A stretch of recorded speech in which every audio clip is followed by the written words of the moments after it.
నాకు అసలు ఏం సోచన అయితలేదు, సమాజ్ కూడా అయితలేదు. గా హెచ్సియులో లేదో ఏమో పాపంగా పోరగాళ్ళు ఒకటే ధర్నాలు చేయబట్టే వాళ్ళని పోలీసు వాళ్ళు పట్టుకుపోబడుతుంది. గా టస్కర్లు పెట్టి తీస్తారట, గవేంటియో మరి గవి తీస్తా అంటే గా పాపము గా జింకలు గా నెమలిలు అన్నిట్లు ఎగురుతానేయట. ఎగురుతా అంటే ఎవరో ఒక ఫోటోగ్రాఫరు ఫోటో తీసిండు.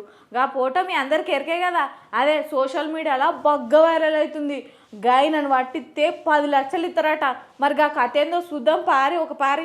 హైదరాబాద్ సెంట్రల్ యూనివర్సిటీ భూముల విషయం పెద్ద దుమారమే రేపుతోంది. సుప్రీంకోర్టు వరకు కూడా ఈ అంశం వెళ్ళింది. అయితే ఇప్పుడు సోషల్ మీడియాలో మొత్తం ఓ ఫోటో చర్చనీయాంశంగా మారింది. ఓ కాంగ్రెస్ నేత ఏకంగా ఆ ఫోటోగ్రాఫర్ ను పట్టిస్తే 10 లక్షల బహుమతి కూడా ఇస్తానంటూ ట్వీట్ చేయడం సర్వత్రా ఆసక్తికరంగా మారింది.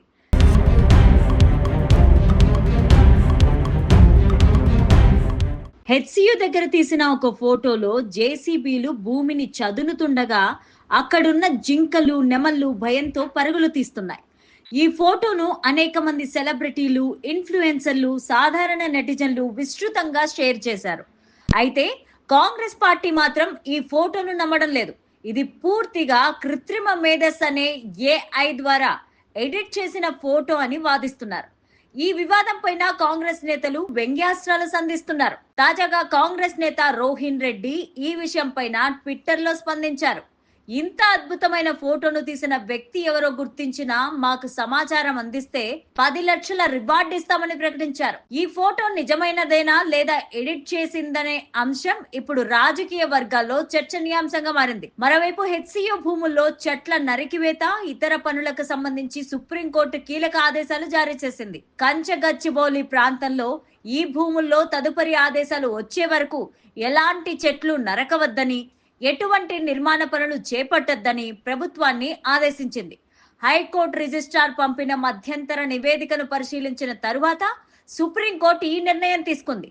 విచారణ సందర్భంగా సుప్రీంకోర్టు ప్రభుత్వం పైన తీవ్ర ఆగ్రహం వ్యక్తం చేసింది.